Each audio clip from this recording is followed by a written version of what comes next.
Today's new challenger is brought to you by Gamefly.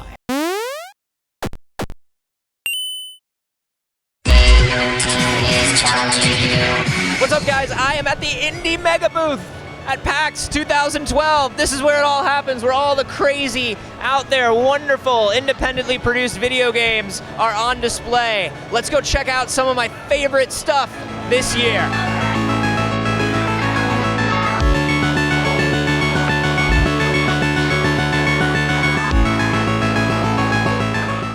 I'm here with Ken from Cappy Games. We're taking another look at Super Time Force.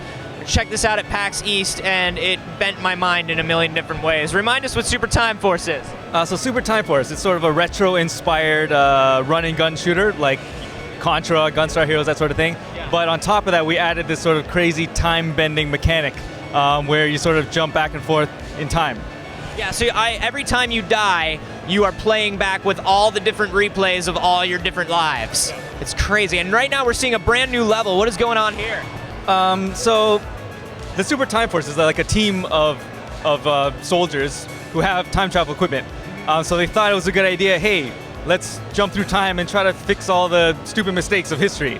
One of those, I guess, is the extinction of dinosaurs. You know, they think dinosaurs are pretty rad, so let's go back and prevent them from extinction. So that's what they're doing, and that's what we're sort of showing a glimpse of that in this demo. And along with going back and saving the dinosaurs, you guys also announced a new character to join the lineup here at PAX. Who's the new character that we get when we go back into prehistory? Well, you know, what's the meanest kind of dinosaur you think of? You know, like a velociraptor.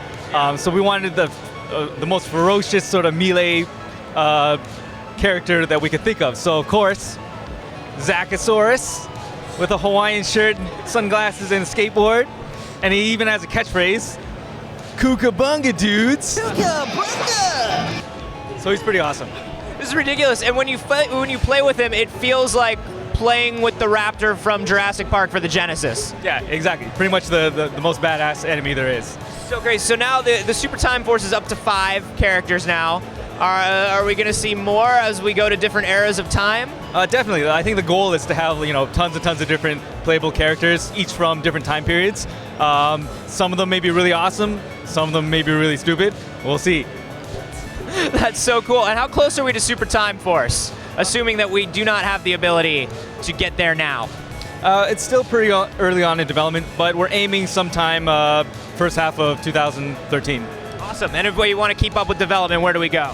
Check out supertimeforce.com or our website, www.capibaragames.com. Awesome. Thanks, Kat. Thanks a lot. I'm at the Broken Rules booth with Felix. You guys made And Yet It Moves, which is an amazing game, and now you are back with Chasing Aurora. Tell us a little bit about this one. Okay, so Chasing Aurora is a 2D aerial action game, and it's essentially about the dream of flight.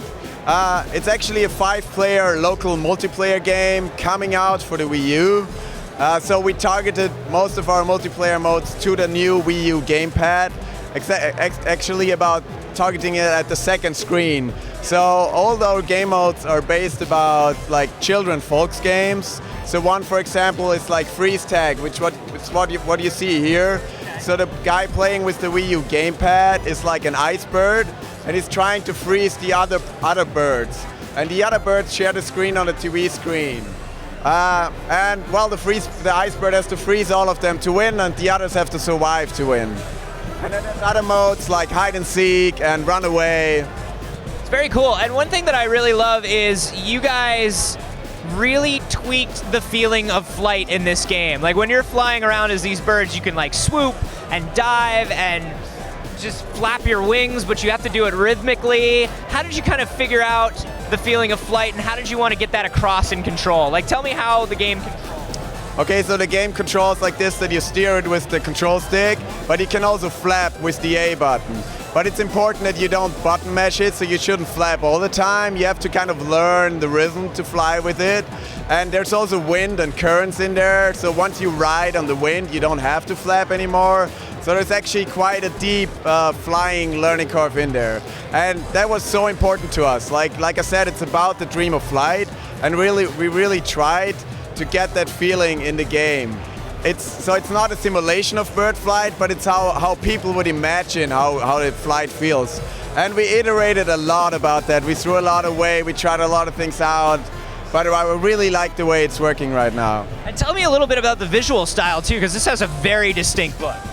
Okay, so we've also tried a lot for the visual style, but like with Yet It Moves, it's very important for us that we have a distinct visual feel for it. And this time it's all based about triangles, and origami was a bit of an influence with it. And the other influence is actually like the harsh wildlife of the Alps. So we're based in Austria, and we tried to get inspiration from the local neighborhood. So we're trying to build this wilderness, like you have the feeling that you're at the mercy of nature, so everything's a bit rough. And we try to reflect that in the art look as well. So it's kind of stylish and clean, but it still has these rough edges.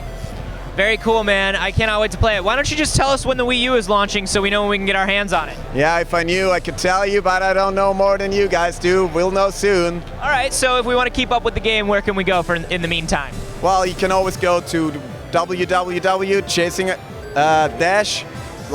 minus thing. Yeah. Is that minus? So chasing-aurora.com. www. 3 of them. Remember that, it's 3 of them.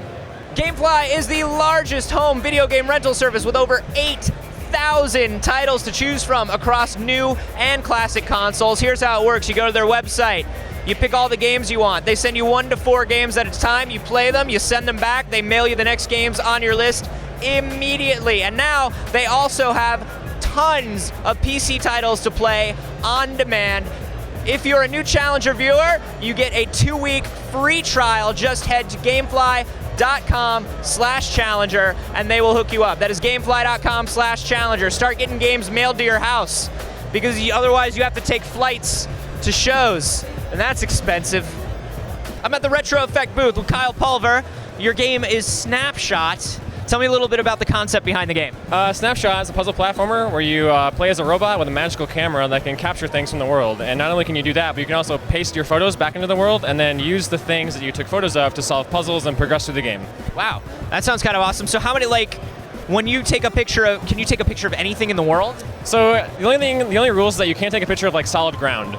So you can't just remove a wall. You can take a picture of like the animals in the game and the objects. So you can take a picture of a bouncy elephant that you can use to bounce off his back and progress through the game. There's these piranha plant sort of things that will chomp you on one side, but the other side is safe to stand on. So you can take a photo of those things, rotate it, and then paste it back, and then stand on it, and then progress. Okay, so you can actually rotate and manipulate the objects too. Yeah, before you paste, you can actually rotate a photo. So that comes into play with the plants I just talked about, and as well as physics. When you capture an object, its physical properties are maintained. So like a falling object, if you rotate it, it will come shooting out of the photo in the direction you rotated it. Oh, that's kind of awesome. So lead me through an example of maybe one of the earlier puzzles where you use a couple different photos to solve it, just so I can wrap my head around this. Okay, let's see. What level are we on right now? Okay, so we're going to use rotation in this level here. So the first step of this puzzle is Dave uses the box to cross that spike pit. You know when Land of Spikes is a video game. And he's gonna... Oh, I've been doing it wrong for 30 years. Yeah, I mean, I don't know, man. So then we have this plant guy.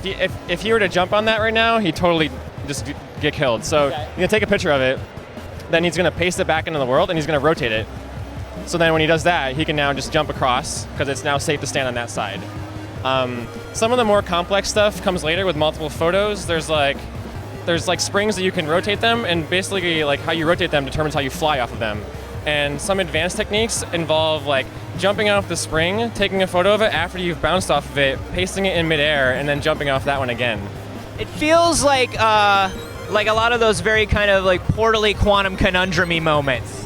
Yeah, we've had a lot of comparisons to Portal, but I'm humbled by that personally. Portal's an amazing game, so It's always good to be compared to that. So Offspring, your other game is Offspring Fling. It's true. It's very true. So Snapshot is already out. I can get it now, yes? Yeah, it's finally out. It's out on Steam for PC, and then coming soon to PS3 and PS Vita. Awesome. Do you have any timeline on when that, what does soon mean? Do we know? We're pushing right now for the next 3 months. It's going to be out on Sony platforms. Awesome. Very cool. Thanks a lot, man. Check out more about it on retroeffect.com. So there you go. Those are some of my favorite games from the Indie Megabooth here at PAX 2012. Next week, we're gonna flip it on you. We're gonna 180. We're gonna have the Borderlands 2 developers in to show us a gameplay walkthrough. That's about the least indie thing you can do. We like to switch it up. Be sure you're subscribed so you don't miss it.